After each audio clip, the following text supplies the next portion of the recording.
ನಮಸ್ತೆ ಎಲ್ಲರಿಗೂ.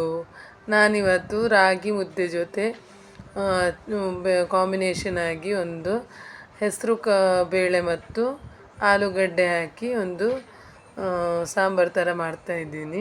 ತುಂಬಾ ಸುಲಭದಲ್ಲಿ ಇಡ್ಲಿ ದೋಸೆ ಜೊತೆನೂ ತುಂಬಾ ಚೆನ್ನಾಗಾಗುತ್ತೆ, ಹಾಗೆ ಕಡುಬು ಜೊತೆನೂ ಚೆನ್ನಾಗಾಗುತ್ತೆ. ಅದಕ್ಕೆ ನಾನು ಆಲೂಗಡ್ಡೆಯನ್ನು ಬೇಯಿಸಿದ್ದೀನಿ, ಹಾಗೆ ಹೆಸರು ಕಾಳು ಬೇಳೆಯನ್ನು ಕೂಡ ಒಟ್ಟಿಗೆ ಬೇಯಿಸಿಕೊಂಡಿದ್ದೀನಿ.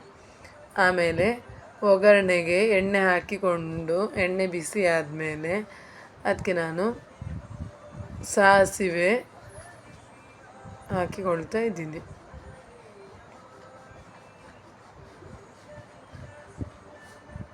ಸಾಸಿವೆ ಬಿಸಿ ಆದಮೇಲೆ ಸ್ವಲ್ಪ ನಾನು ಸೋಂಪು ಜೀರಿಗೆ ಎಲ್ಲ ಹಾಕಿಕೊಳ್ತಾ ಇದ್ದೀನಿ. ಆಮೇಲೆ ಸ್ವಲ್ಪ ಜಜ್ಜಿಟ್ಟುಕೊಂಡಿರುವಂಥ ಬೆಳ್ಳುಳ್ಳಿಯನ್ನು ಹಾಕಿಕೊಳ್ತಾ ಇದ್ದೀನಿ.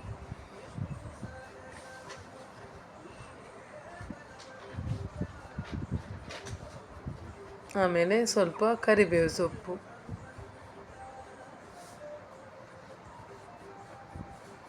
ಆಮೇಲೆ ಫ್ರೈ ಆದಮೇಲೆ ಈರುಳ್ಳಿ ಹಾಕಿಕೊಳ್ತಾ ಇದ್ದೀನಿ. ಈರುಳ್ಳಿಯನ್ನು ಚೆನ್ನಾಗಿ ಮಿಕ್ಸ್ ಮಾಡಿಕೊಳ್ಬೇಕು, ಫ್ರೈ ಮಾಡಿಕೊಳ್ಬೇಕು.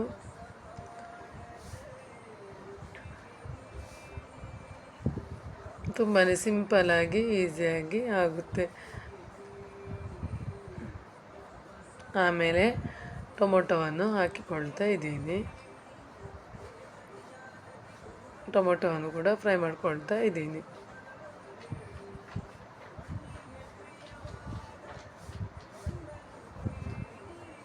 ಈಗ ನಾನು ಉಪ್ಪು ಮತ್ತು ಅರಿಶಿನ ಪುಡಿ ಆಗಲಿ ನಾನು ಆಲೂಗಡ್ಡೆ ಮತ್ತು ಹೆಸರು ಬೇಳೆ ಬೇಯಿಸಬೇಕಾದ್ರೆ ಹಾಕಿದ್ದೆ. ಈಗ ನಾನು ಅದಕ್ಕೆ ಸಾಂಬಾರು ಪುಡಿಯನ್ನು ಹಾಕಿಕೊಳ್ತಾ ಇದ್ದೀನಿ, ಮನೆಯಲ್ಲಿ ಮಾಡಿರುವಂಥ ಸಾಂಬಾರು ಪುಡಿ. ಚೆನ್ನಾಗಿ ಎಲ್ಲ ಹಸಿ ವಾಸನೆ ಹೋಗುವವರೆಗೂ ಮಿಕ್ಸ್ ಮಾಡಿಕೊಳ್ಬೇಕು. ಆಮೇಲೆ ನಾನು ಬೇಯಿಸಿದ ಆಲೂಗಡ್ಡೆಯನ್ನು ಸ್ಮ್ಯಾಶ್ ಮಾಡಿಟ್ಕೊಂಡಿದ್ದೆ, ಅದನ್ನು ಕೂಡ ಹಾಕಿಕೊಳ್ತಾ ಇದ್ದೀನಿ.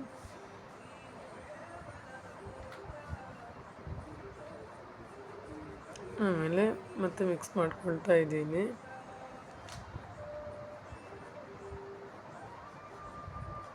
ಆಮೇಲೆ ಈಗ ನಾನು ಹೆಸರು ಬೇಳೆಯನ್ನು ಕೂಡ ಹಾಕಿಕೊಳ್ತಾ ಇದ್ದೀನಿ. ಏನು ತೆಂಗಿನಕಾಯಿ ಎಲ್ಲ ಏನೂ ಹಾಕಬೇಕಂತೇನಿಲ್ಲ, ಸಿಂಪಲ್ಲಾಗಿ ಈ ಥರ ಚೆನ್ನಾಗಾಗುತ್ತೆ. ಅನ್ನದ ಜೊತೆಯೂ ಚೆನ್ನಾಗಾಗುತ್ತೆ, ಹಾಗೆ ಇಡ್ಲಿ, ಕಡುಬು, ದೋಸೆ, ಚಪಾತಿ ಜೊತೆ, ಹಾಗೆ ರಾಗಿ ಮುದ್ದೆ ಜೊತೆಯೂ ತುಂಬಾ ಚೆನ್ನಾಗಾಗುತ್ತೆ. ತುಂಬಾ ಸುಲಭದಲ್ಲಿ ಬೇಗನೆ ಮಾಡ್ಬೋದು.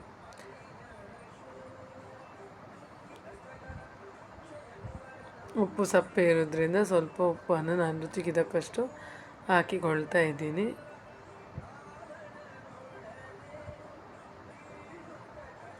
ಆಮೇಲೆ ಸ್ವಲ್ಪ ನೀರು ಹಾಕಿಕೊಳ್ತಾ ಇದ್ದೀನಿ.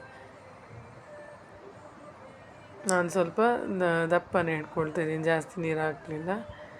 ನಿಮಗೆ ಎಷ್ಟು ಬೇಕೋ ಅಷ್ಟು ನೀರು ಹಾಕಿಕೊಳ್ಳಿ. ಆಮೇಲೆ ಚೆನ್ನಾಗಿ ಕುದಿಲಿಕ್ಕೆ ಬಿಡಬೇಕು.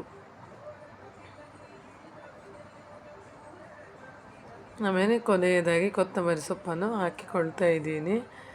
ಮುದ್ದೆಗಂತೂ ತುಂಬಾ ಚೆನ್ನಾಗಾಗುತ್ತೆ. ನೀವು ಕೂಡ ಸಿಂಪಲ್ಲಾಗಿ ಈ ರೀತಿಯನ್ನು ರೆಸಿಪಿ ಟ್ರೈ ಮಾಡಿ. ಇದೇ ರೀತಿ ಒಳ್ಳೆ ಆರೋಗ್ಯಕರವಾದ ರೆಸಿಪಿಯೊಂದಿಗೆ ನಾನು ಬರ್ತಾ ಇರ್ತೀನಿ. ನನ್ನ ಚಾನಲ್ಗೆ ಸಬ್ಸ್ಕ್ರೈಬ್ ಮಾಡಿ, ಲೈಕ್ ಮಾಡಿ, ಶೇರ್ ಮಾಡಿ, ಕಮೆಂಟ್ ಮಾಡಿ. ಇದೇ ರೀತಿ ನನಗೆ ಸಪೋರ್ಟ್ ಮಾಡ್ತಾಯಿರಿ.